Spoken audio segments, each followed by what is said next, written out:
Peringati May Day, seratusan buruh di Banda Aceh tuntut kesejahteraan.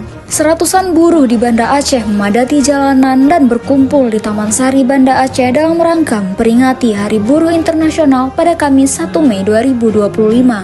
Semoga mereka juga menerima hak yang sama sebagaimana pekerja atau buruh lainnya. Karena selama ini hampir di seluruh Indonesia itu para majikannya menggajinya seenaknya saja, beberapa yang disukainya.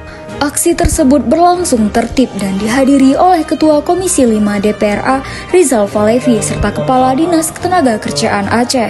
Para buruh mendesak pemerintah Aceh untuk segera merealisasikan Kanun Ketenagakerjaan Aceh dan Kanun Perubahan Nomor 1 Tahun 2024. Para buruh juga menyoroti Undang-Undang Cipta Kerja Nomor 6 Tahun 2023 yang dinilai merugikan pekerja dan berpotensi menyebabkan PHK massal.